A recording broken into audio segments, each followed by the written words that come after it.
আসসালামু আলাইকুম। আমি জিনিয়া। আমি ডিপ্লোমা ইন ফ্যাশন ডিজাইন ডিপার্টমেন্টের 69তম ব্যাচে এনআইটিতে অধ্যয়নরত ছিলাম।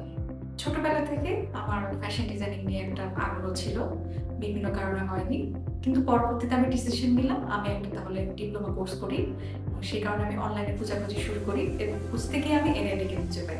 এনআইটির টিচার এবং আমার ফ্রেন্ডদের আমি খুব বন্ধুত্বপূর্ণ পেয়েছি। এখানকার ক্লাসরুমের টিচাররা খুব আনন্দের সাথে পড়াশোনা করায় এবং এই কারণে আমি অনেক কিছু শিখতে পেরেছি।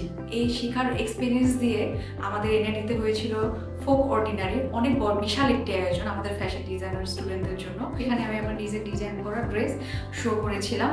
এছাড়া আমি আমাদের মান্থলি কিছু ফ্যাশন ডিজাইনিং শো হয়, যেমন নারী দিবসে হয়েছিল মিনা থিমের উপর, সেটাতে আমি জয়েন করেছিলাম। একদম শেষের সাবজেক্ট পোর্টফোলিও, সেটাতে আমরা গথিক থিমে কাজ করেছিলাম, যেটা খুবই ইন্টারেস্টিং একটা থিম ছিল এবং খুবই এনজয় করেছিলাম। যেহেতু আমার স্বপ্ন ছিল আমি একজন ফ্যাশন ডিজাইনার হব, তাই আমি প্রতিনিয়ত এটার জন্যই কাজ করেছি, শ্রম দিয়েছি এবং নিজেকে একজন সার্টিফাইড ফ্যাশন ডিজাইনার হিসেবে গড়ে তুলেছি। আপনার যদি স্বপ্ন থাকে আমার মতো একজন সার্টিফাইড ফ্যাশন ডিজাইনার হওয়া, তাহলে চলে আসুন এনআইটির ক্যাম্পাসে।